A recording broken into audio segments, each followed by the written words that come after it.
नमस्कार, बहुत स्वागत है आप सभी का हर खबर हरियाणा में। मैं आपके साथ अस्मिता दुबे।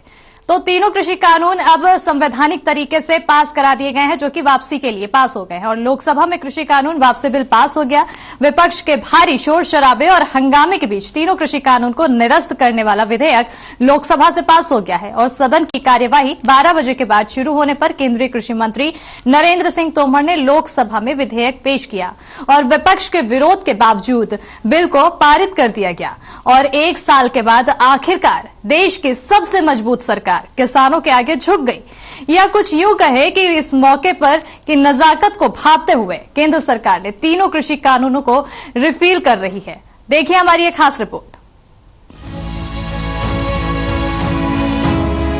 कि झील पर पानी बरसता है हमारे देश में, खेत पानी को तरसता है हमारे देश में। राजनेता हाकिमों और पागलों को छोड़कर तुम बताओ कौन हंसता है हमारे देश में। I shall now put the amendment moved by Shri Derek O'Brien for reference of the Farmers Empowerment and Protection Agreement on Price Assurance for and Farm Service Bill 2020 as passed by Lok Sabha to Select Committee. Shri Narendra Singh Tomar to move that the bill be passed. Motion moved that the bill be passed. The question is that the bill be passed. Those in favor will please raise their hands and say aye. Those against will please raise their hands and say no. I think the ayes have it, the ayes have it, the ayes have it, the bill is passed. ये पिछले साल की तस्वीरें हैं और ये वो शब्द हैं जिसने शायद देश की आजादी के बाद का सबसे बड़ा आंदोलन दिखा दिया और झुका दिया देश की सबसे भरोसेमंद सरकार को। लेकिन जब संसद के पटल पर किसानों के हितों में 3 कृषि कानूनों को पेश किया गया तो विपक्ष ने जमकर हंगामा बरपाया, केंद्र सरकार को किसान विरोधी बताया। केंद्र की सत्ता पर विराजे प्रधानमंत्री ने तीनों कृषि कानूनों को किसान हितैषी बताया और कहा कि विपक्ष किसानों को एमएसपी के मुद्दे पर गुमराह कर रहा है। कृषि क्षेत्र में इन ऐतिहासिक बदलावों के बाद, इतने बड़े व्यवस्था परिवर्तन के बाद कुछ लोगों को अपने हाथ से नियंत्रण जाता हुआ दिखाई दे रहा है। इसलिए अब ये लोग एमएसपी पर किसानों को गुमराह करने में जुटे हैं। मैं देश के प्रत्येक किसान को इस बात का भरोसा देता हूं कि एमएसपी की व्यवस्था जैसे पहले चलती आ रही थी वैसे ही चलती रहने वाली है। साल 2020 में लाल किले की प्राचीर से भी प्रधानमंत्री ने देश के किसानों को समझाया कि तीनों कृषि कानून किसानों के लिए फायदेमंद हैं, आय दोगुनी करने वाली है। लेकिन शायद तब भी और आज भी किसानों ने पूरा मूड बना रखा था, कानूनों को रद्द करने के लिए आंदोलन होगा, वो भी प्रचंड। आप विधेयक वापस करने की मांग कर रहे थे ना, मैं चर्चा करा दूंगा विधेयक वापस पर, पूर्ण चर्चा कराऊंगा। आप जाइए सीट पे। नए किसान कानूनों के खिलाफ सड़कों पर उतरकर देश के हजारों लाखों किसानों ने देश को वो मंजर दिखाया जिसकी कभी किसी ने कल्पना नहीं की होगी। बिना मौसम की परवाह किए किसान खुले आसमां के नीचे बैठकर मोदी सरकार की आंखों में आंखें डालकर कृषि कानूनों का विरोध करते रहे और झुका दिया देश की सबसे मजबूत सरकार को।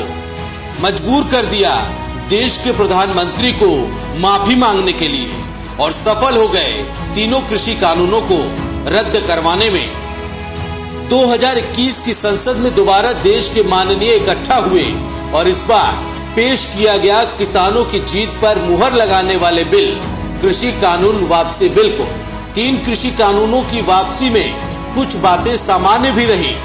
दोनों ही सूरत में सत्तासीन बीजेपी को प्रचंड विरोध का सामना करना पड़ा और दोनों ही बार बिल पेश करने या पास कराने में बीजेपी को किसी तरह की कोई मुश्किल नहीं हुई। पिछले साल के संसद में कृषि मंत्री नरेंद्र सिंह तोमर ने किसान बिल पास कराने का प्रस्ताव रखा और 2021 की संसद में भी अपनी ही सरकार द्वारा बनाए गए कानून को रद्द करने के लिए प्रस्ताव पेश किया। आगामी साल में देश के कई राज्यों में विधानसभा चुनाव होने हैं और बिगड़ते बिफरते माहौल के बीच किसान अदम्य हौसले के दम पर अपने मकसद में तो कामयाब हो गए और देश के दोनों सदनों ने कृषि कानूनों की वापसी बिल पर मुहर लगा दी गई। तो कृषि मंत्री ने कहा कि प्रधानमंत्री मोदी ने बड़ा दिल दिखाया है। कृषि कानून वापसी बिल लोकसभा और राज्यसभा में पास होने के बाद किसानों ने जमकर जश्न भी मनाया।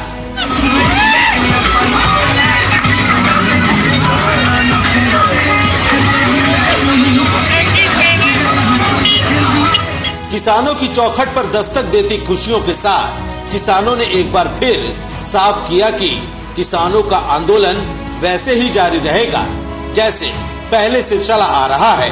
सुप्रीम कोर्ट ने कहा ये बिल करा, सुप्रीम कोर्ट ने तो ये कह दिया था भाई किसान और सरकार अपने आप कर लेगी, तो हुआ ना पार्लियामेंट सरकार ने कर ही दिया आपकी मांग पे ही जो प्रधानमंत्री ने एक सवाल है, क्या है जब ऐलान किया आप लोग कह रहे थे लिखित में होगा तब मानेंगे, आज लिखित में भी अरे हो तो गया, मान तो गए और क्या करो, संतुष्ट हो तो गया। एक बीमारी थी उसका बीमारी कट गई। तो आज का जश्न मनेगा कि हाँ 750 लोग शहीद हो गए, हमारे जश्न मनाएंगे हम।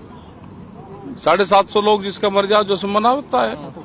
लेकिन बिल वापसी की डिमांड मानते हैं कि बड़ी अरे बीमारी है, एमएसपी की भी बीमारी है, उनका बलिदान रंग ला रहा है, उनके लिए तो कुछ कहेंगे? उनका तो धन्यवाद है। ये पूरे जो वो जाएगा उन्हीं परिवारों को जाएगा। तो एमएसपी पर क्या लगता है, कहाँ कांटा फंसा हुआ है, कहाँ पेच फंसा हुआ है? क्या सरकार नहीं इस पर लाना चाहती? नहीं जाना चाहती, व्यापारी को फसलों की लूट की छूट देना चाहती है, इसलिए नहीं जाना चाहती। तो क्या अभी आंदोलन चलता रहेगा? क्योंकि आंदोलन में कहाँ जा रहे हैं हम अभी, ये किसी ने कहा कि आंदोलन इन तक खत्म हो रहा। आंदोलन के बुखार में तप रहे किसानों ने केंद्र सरकार के सामने एमएसपी पर गारंटेड कानून के साथ कई मांगे रख दी हैं। किसानों ने एमएसपी पर गारंटेड कानून की मांग की, किसान आंदोलन में शहीद हुए किसानों को मुआवजा देने की मांग, आंदोलन के दौरान किसानों पर दर्ज केस वापस लेने की मांग, पराली जलाने पर सजा देने के प्रावधान को वापस लेने की मांग, 2020 के बिजली बिल पर चर्चा की मांग और केंद्रीय गृह राज्य मंत्री अजय मिश्रा टेनी को बर्खास्त करने और इस्तीफे की मांग को लेकर के अब भी अड़े हुए हैं। अब ऐसे में देखना होगा कि किसान आंदोलन का ऊंट किस करवट बैठता है और आन बान शान की लड़ाई लड़ रहे किसान कब अपने घर वापस लौटेंगे। ब्यूरो रिपोर्ट, हर खबर हरियाणा।